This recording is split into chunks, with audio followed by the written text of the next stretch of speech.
Sementara sekarang ini, hari ini saya akan sampaikan firman, ambil catatan, buka bersama dengan saya di Matius 11, ayat 2 sampai 15. Kasih judul jangan kecewa.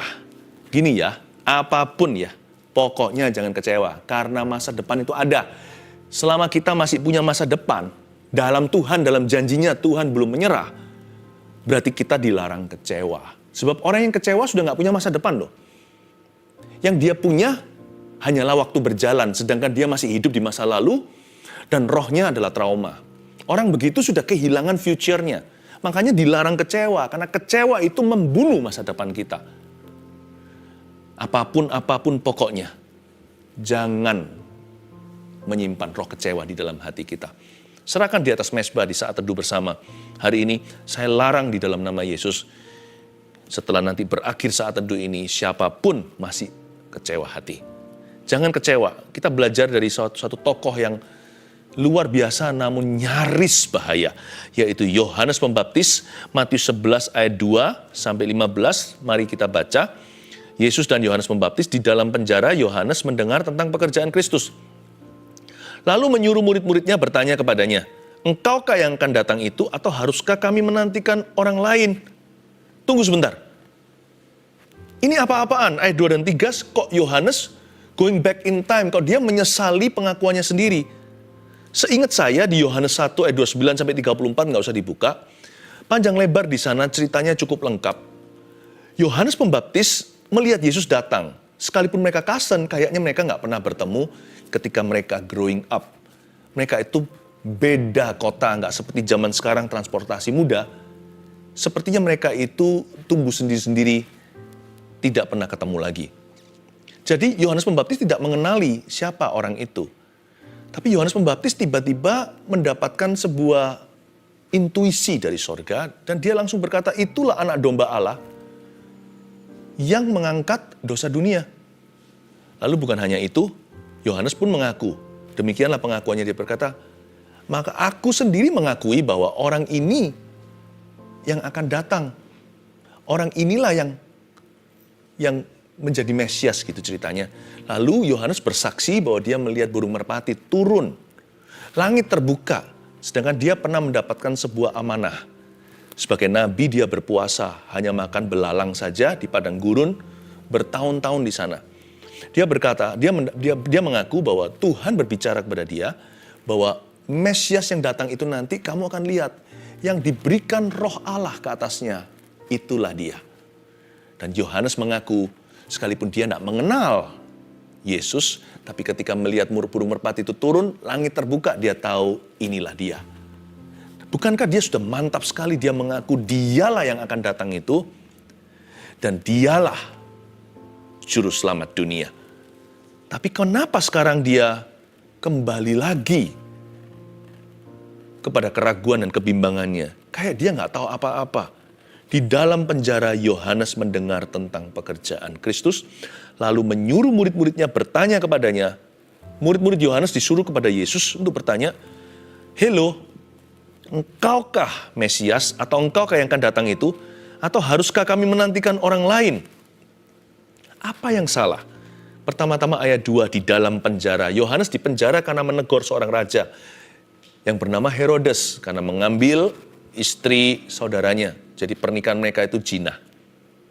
Yohanes menegurkan seorang politikus lalu dipenjara. Di dalam penjara, mungkin karena lama di sana dia stagnan di situ, nggak bisa keluar, juga nggak dihukum mati, dibiarkan di sana, proses hukumnya dilambat-lambatkan. Yohanes nggak ngerti mau apa ini, maju kena, mundur kena, maju nggak bisa, mundur nggak bisa. Posisi stuck itu rawan kecewa. Hati-hati. Mungkin bukan penjara, tapi penjara jiwa. Beberapa orang terus di rumah, lama-lama jadi paranoid jiwanya. Meskipun kita harus hati-hati, saya mengerti.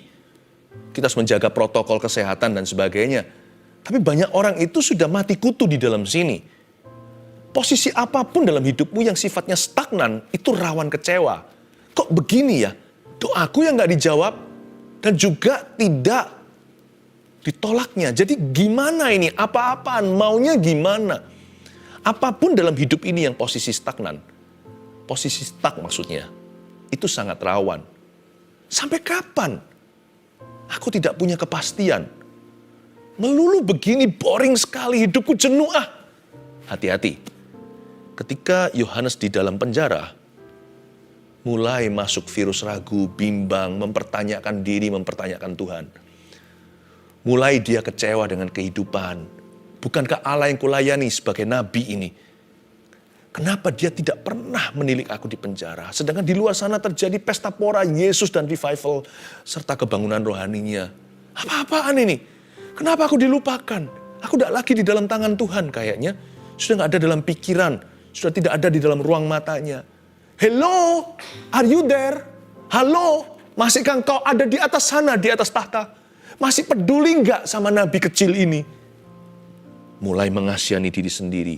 Yohanes loh ya, ini raksasa iman. Jadi jangan main-main. Kalau orang begini aja masih bisa rawan.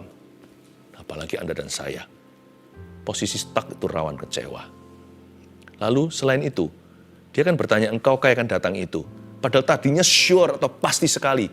Malah dia bersaksi mengaku kok, dialah yang akan datang ini. Aku melihat sendiri dengan mata kepala aku, burung merpati turun.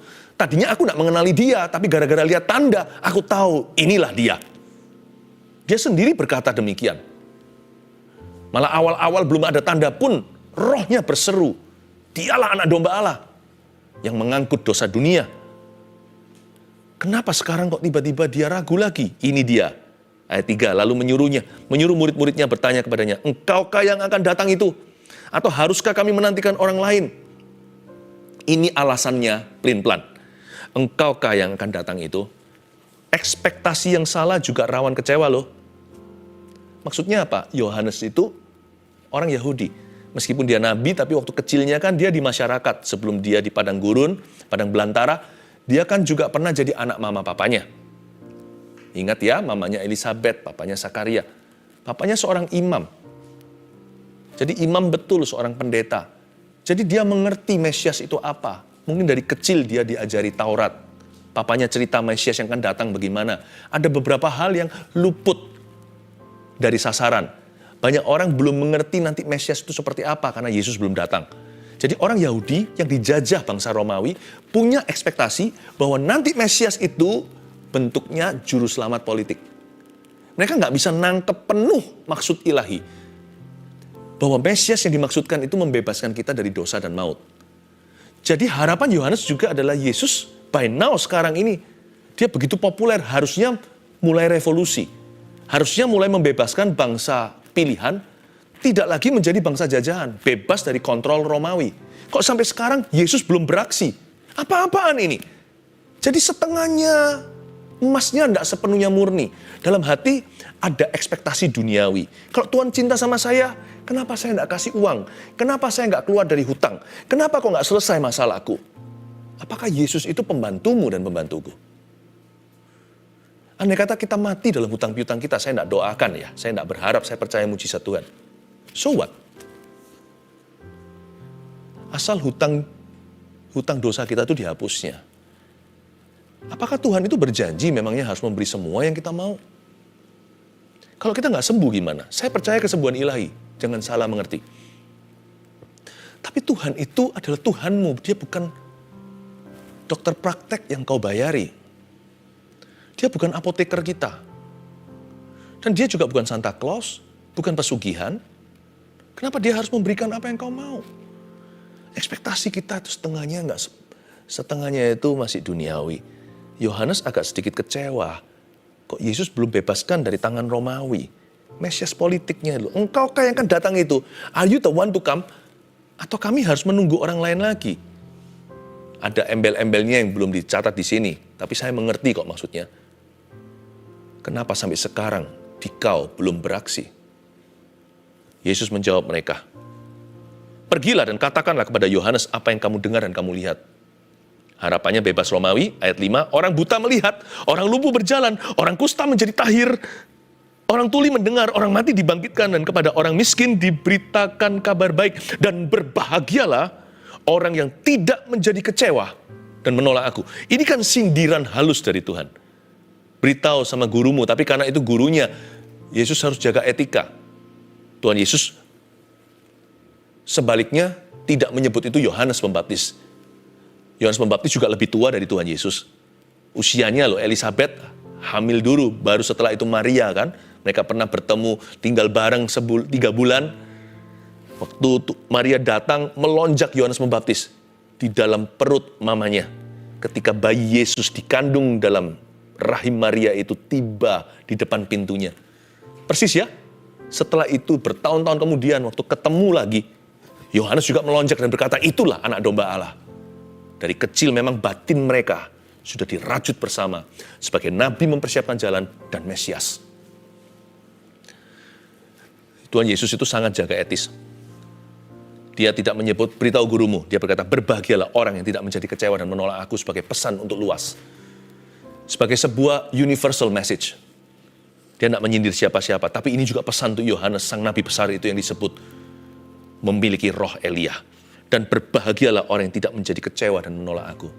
Dengan kata lain, tolong juga sampaikan gurumu. Berarti Yohanes Pembaptis hampir menjadi kecewa. Atau mungkin sudah, tapi belum menolak Allah. Hampir-hampir saja. Yohanes murtad, saya nggak berani ngomong sejauh itu. Tapi Yohanes sudah kecewa. Sudah ada benih minimal. Tapi belum sampai menolak Tuhan. Untung Tuhan intervensi. Dan Tuhan berkata, beritahu kepada Yohanes apa yang kamu dengar dan kamu lihat. Orang buta melihat, orang lumpuh berjalan, orang kusta tahir, orang tuli mendengar, mati pun dibangkitkan. Catat beberapa poin sederhana. Kenapa jangan kecewa? Nomor 1 dari ayat yang kita baca, ayat 4. Yesus menjawab mereka, pergilah dan katakanlah kepada Yohanes, apa yang kamu dengar dan kamu lihat. Pertama, kenapa jangan kecewa? Sebab orang yang kecewa tidak akan melihat pekerjaan Allah. Orang yang kecewa tidak akan melihat pekerjaan Tuhan. Entah luput melulu alias nggak jodoh. Jadi kecewa itu, kalau kita kecewa hati, kita nggak akan jodoh sama karya-karya Tuhan berikutnya. Kok bisa ya? Ketika Allah melawat, orang itu nggak di situ. Kenapa? Dia kecewa, nggak mau lagi ke gereja. Tiba-tiba terjadi lawatan Allah. Aneh ya?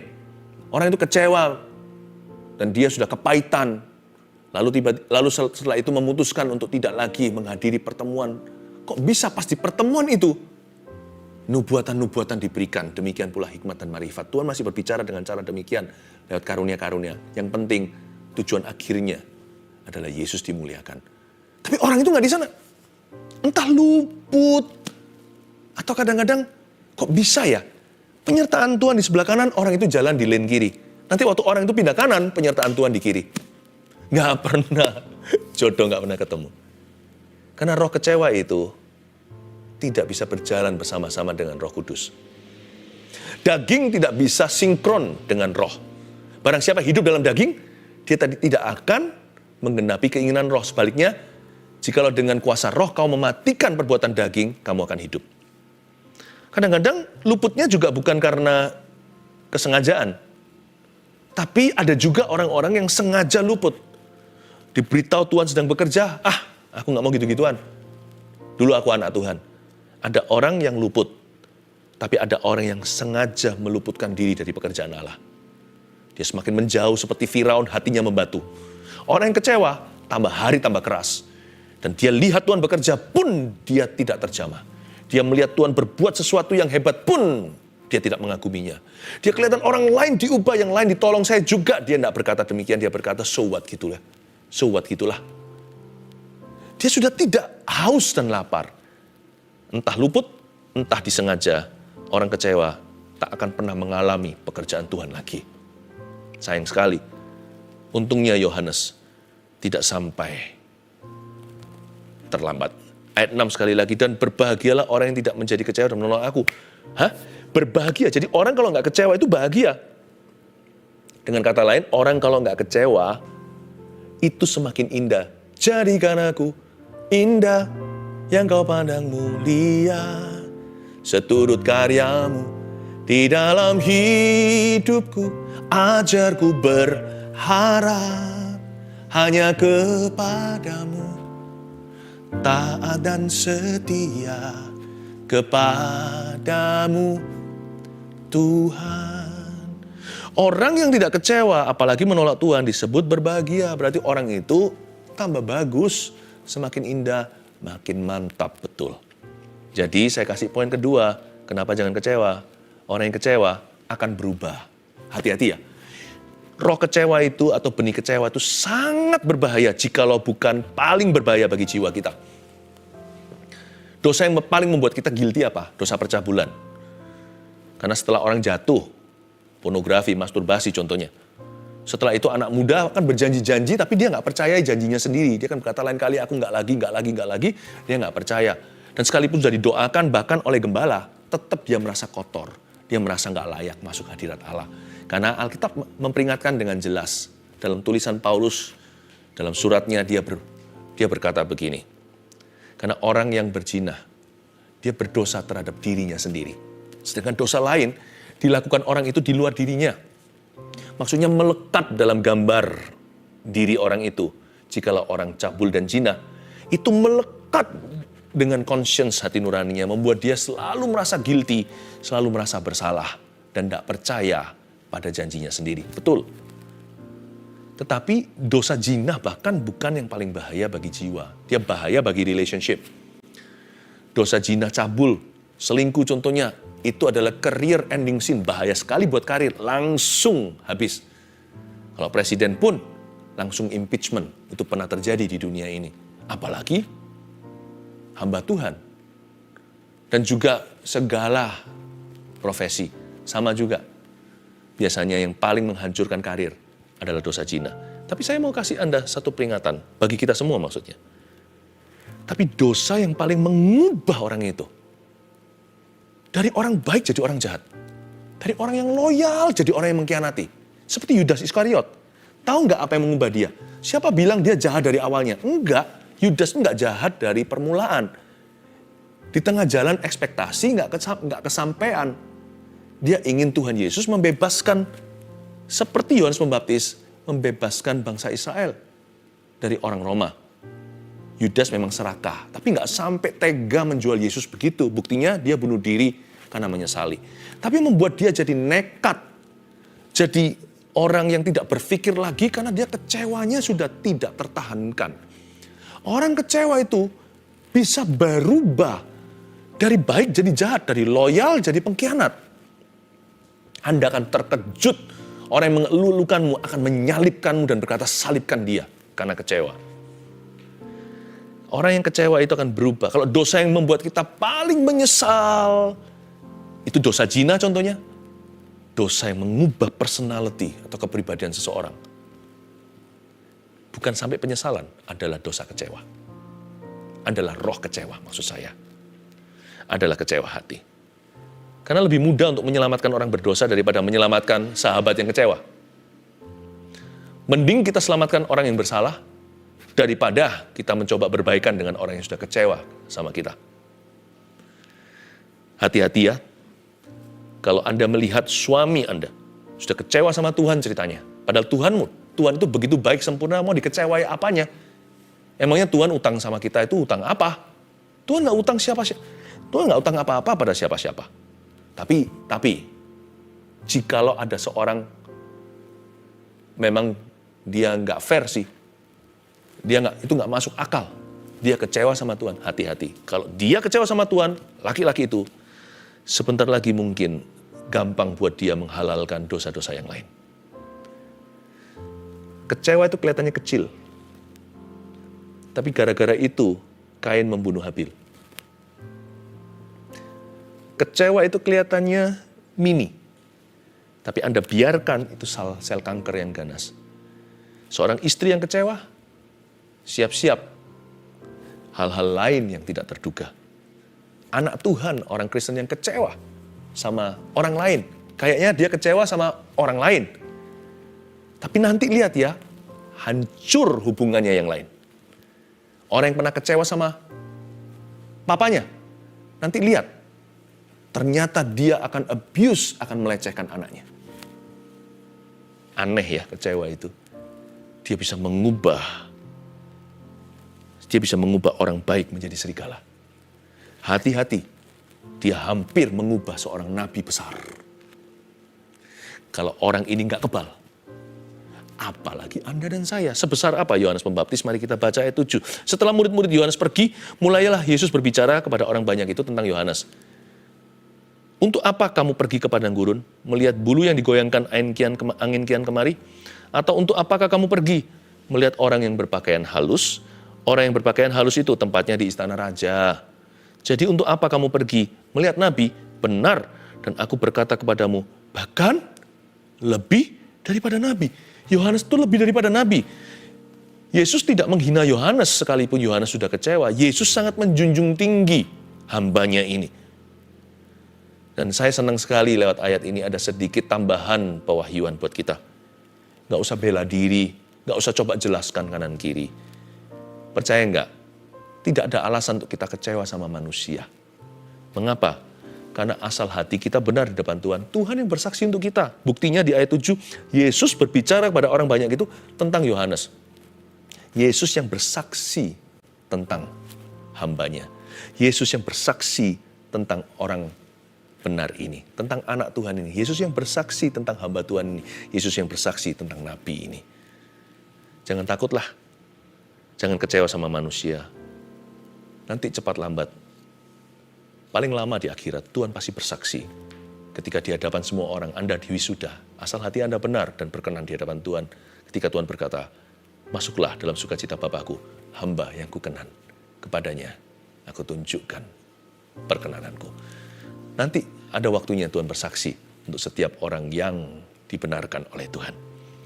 Tapi Yohanes ini lebih daripada nabi, saya jelaskan. Karena tentang dia ada tertulis ayat 10, lihatlah aku menyuruh utusanku mendahului engkau.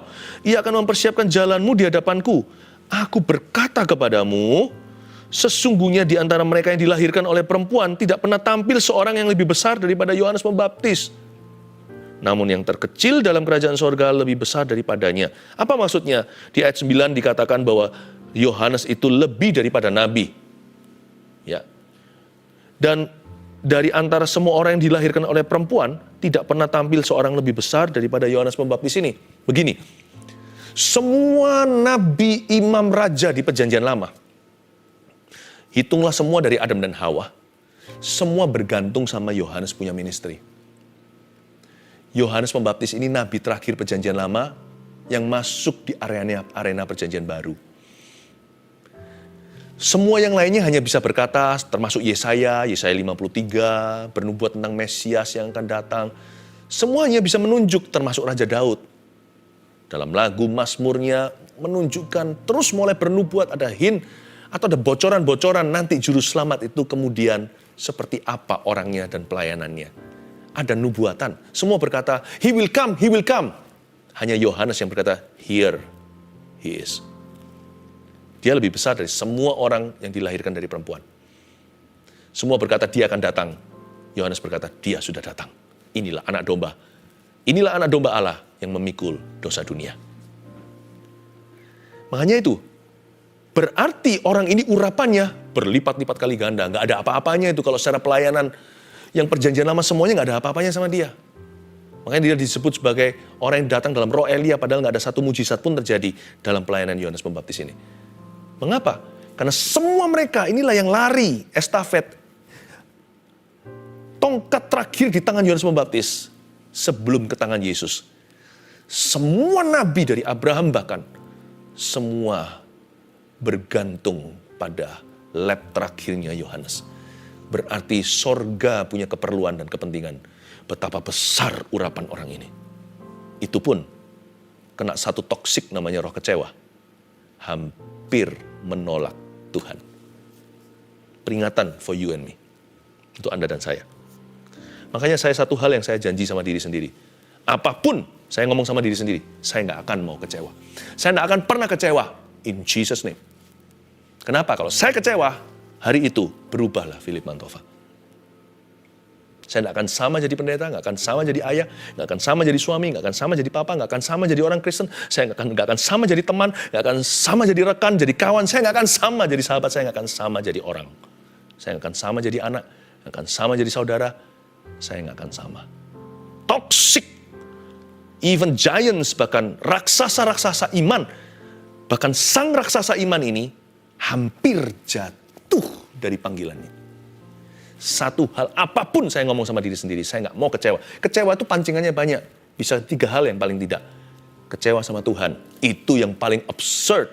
Itu yang paling gak masuk akal. Emangnya kita punya hak apa, hai manusia, kecewa sama dia? Kita pernah beri apa kalau bukan masalah? Dia beri segala sesuatu. Udahlah, waktunya setting ini kita tutup. Jangan kecewa, kita gak berhak di hadapannya. Tapi itu juga suatu yang realistis. Banyak orang kecewa sama Tuhan soalnya. Itu mengubahmu. Selain itu bisa kecewa sama orang lain. Kecewa sama sesama orang Kristen itu lebih parah. Karena Kristennya disangkut-sangkutkan. Padahal Kristus gak seperti dia. Orang yang mengecewakan Anda itu kan juga melanggar Kristus. Ya kan? Tapi kalau Anda kecewa, Anda juga melanggar Kristus. Kecewa sama orang lain, yang gak Kristen atau yang Kristen, pokoknya sama orang, itu kebodohan. Ya. Lalu kecewa sama diri sendiri. Nah, ini banyak orang alami. Aku kecewa sama diriku sendiri. Dirimu dan diriku sudah dibeli loh. Kecewa sama diri sendiri berarti kecewa sama tuannya. Siapa yang jadi Tuhanmu? Ya Tuhan Yesus. Makanya orang yang kecewa sama dirinya juga pasti menjauhi Tuhan. Orang yang kecewa sama diri pasti jauh dari Tuhan. Janganlah hati-hati dengan pancingan kecewa. Ada banyak soalnya. Saya beritahu sama diri sendiri, karena ini toksik sekali. Saya tidak akan kecewa. Saya ngomong begini bukan berarti sok benar, sok kuat, ya kan, sok kebal. Enggak. Saya komitmen di depan, saya jelaskan pada jiwaku sendiri. Dari sini sudah saya tentukan apa yang saya mau, apa yang saya nggak mau. Biar Tuhan yang urapi komitmen saya dan janji saya. Saya bilang sama diri sendiri, saya tidak mau kecewa. Titik kalau perlu kasih tanda seru. Saya tidak mau toksik masuk dalam jiwa saya dan mengubah personality atau kepribadianku. Ya, dari semua orang yang pernah tampil, tidak ada yang lebih besar. Namun yang terkecil dalam kerajaan sorga lebih besar daripadanya. Luar biasa, Tuhan itu memuji. Kenapa sih yang terkecil dalam kerajaan sorga lebih besar daripadanya? Singkat aja, Yohanes itu mati ketika Yesus masih beraksi. Orang lumpuh berjalan, orang mati dibangkitkan. Orang kusta disembuhkan. Tapi setelah itu dia mati kan, dipenggal sama Herodes. Dia jadi martir. Lalu Yesus naik ke kayu salib, Yohanes nggak di situ. Yesus bangkit, udah nggak ada. Naik ke sorga apalagi. Turun Roh Kudus, Yohanes sudah jauh sebelumnya meninggal dunia. Itulah sebabnya kita ini lebih hoki, gitulah bahasanya. Kita lebih bahagia yang terkecil dalam kerajaan sorga. Kita ini jangan suka mengecilkan diri sendiri. Kita harus bangga loh, kita itu tahu Injil semua itu sudah terjadi di belakang kita. Sekalipun 2000 tahun lalu, Roh Kudus jamah kita tahu itu untuk kita. Kita punya Alkitab di tangan kita. Kita tahu yang Yohanes nggak tahu semasa dia ada di dunia. Kita alami yang dia nggak bisa alami. Karena itu sebesar-besar Yohanes sebagai nabi terakhir perjanjian lama, anak Tuhan perjanjian baru itu lebih besar dari dia. Karena kita tahu Yesus mati. Tiap Jumat Agung kita rayakan kematiannya. Paskah kita rayakan kebangkitan. Yohanes tidak punya kesempatan dan tidak punya hak istimewa yang Anda miliki itu. Sejak tampilnya Yohanes Pembaptis hingga sekarang, ayat 12, kerajaan sorga diserong dan orang yang menyerongnya mencoba menguasainya. Sebab semua nabi dan kitab Taurat bernubuat hingga tampilnya Yohanes. Dan jika kamu mau menerimanya, ialah Elia yang akan datang itu. Ayat 12, saya jelaskan. Sejak tampilnya Yohanes Pembaptis hingga sekarang, kerajaan sorga diserong dan orang yang menyerongnya mencoba menguasainya. Dalam bahasa Inggrisnya itu, kerajaan sorga itu suffers violence and the violent shall possess it. Kerajaan sorga itu diserbu orang-orang yang tekadnya bulat. Begitulah bahasanya. Dan orang yang bertekad bulat, yang berani lawan arus perasaannya, termasuk melawan arus dunia, yang bisa masuk ke dalamnya, dan berjalan langgeng sampai ujungnya. Memang kita harus lawan arus feeling ini yang seringkali menggoda, menipu, dan menghasut kita untuk jauh. Sebab kerajaan sorga itu tidak mudah, diberi cuma-cuma. Tapi untuk kita masuk ke dalamnya, jangan harap kanan kirimu membantu. Jangan harap sekelilingmu itu akan mendorongmu, mendukungmu. Ayo kenal Kristus, doa di depan umum aja susah. Semua mata melihat apa-apaan tuh. Lebih banyak antikristus di udara daripada orang-orang yang mendukungmu. Ayolah kenal Tuhan. Lebih banyak orang yang menghasutmu. Ayo kita berdosa. Jadi kalau kita mau masuk kerajaan sorga, mau berjalan langgeng, mau berjalan dengan mapan, mau berjalan dengan mantap sampai ke ujungnya, kita harus menyerongnya. Karena itu kecewa hanya membuat parah. Nomor 3, Mending terus berusaha daripada kecewa. Itulah sebabnya saya nggak mau kecewa. Mending saya pakai usaha untuk menyerong itu. Jeripaya maksudnya. Tekad bulat. Korban bayar harga kalau perlu. Lebih baik untuk sesuatu yang ada ujungnya. Kecewa itu hampa ujungnya. Sama-sama hard labor, sama-sama jeripaya. Daripada saya jeripaya menjaring angin, lebih baik saya jeripaya untuk dapat roti. Kecewa tidak berakhir roti. Kecewa berakhir jatuh. Tapi iman berakhir roti. Pengharapan tidak mengecewakan. Mending terus berusaha saya daripada kecewa. Dan orang yang kecewa biasanya adalah sebuah tanda bahwa orang itu tidak cukup desperado. Tidak cukup desperate, tidak cukup inginkan hal itu. Contoh kalau anak saya lapar, saya nggak punya apa-apa zaman perang gitu, saya nggak akan malu pergi ke orang yang punya roti, saya minta roti. Ya kan? Apalagi kalau seorang ibu, seorang mama. Kalau diusir, ditendang bahkan, saya nggak akan malu. Saya nggak akan kecewa, minta roti, nggak dikasih, atau dibuang di tanah. Karena menghina, saya nggak akan berkata, pahit aku sama kamu. Nggak. Karena saya ingin roti itu untuk anakku yang kelaparan sebentar lagi mati. Saya akan ambil remah-remahnya. Saya tidak akan kecewa sama orang itu. Fokus saya ke rotinya. Saya akan pakai usaha untuk dapatkan sesuatu yang berguna. Orang yang kecewa, tanda bahwa dia nggak cukup serius dengan Tuhan. Dan orang yang kecewa, tanda bahwa dia tidak desperate enough. Tidak cukup menginginkan itu. Apapun juga yang Tuhan telah janjikan. Mending saya pakai kekecewaan saya. Mending saya pakai hal-hal yang mengecewakan saya untuk memotivasi saya maju. Jeripayanya sama, keringatnya juga sama kok. Jadi, itu yang dimaksud kerajaan sorga diserong dan orang yang menyerongnya mencoba menguasainya. Mending terus berusaha daripada kecewa. Dan jika kamu mau menerimanya, ayat 14, ialah Elia yang akan datang itu. Siapa bertelinga, hendaklah ia mendengar. Amin. Saya belum ada waktu untuk menjelaskan bagaimana Elia sendiri juga kecewa dan dalam bahaya. Yohanes Pembaptis dan Elia ada kesamaan dalam cerita. Tapi Tuhan itu baik. Tuhan itu baik kepada hamba-hambanya. Masing-masing punya akhir sendiri dari Tuhan. Yang pasti kita jangan mengakhiri hidup kita dengan kecewa hati. Mari serahkan di atas mezbah. Kita bawa ke hadapan Kristus. Jangan kecewa 1, 2, 3. Orang yang kecewa tidak akan melihat pekerjaan Allah. Orang yang kecewa akan berubah. Mending terus berusaha daripada kecewa. Catat itu, hidupi. Dan Tuhan akan menyertai perjalananmu.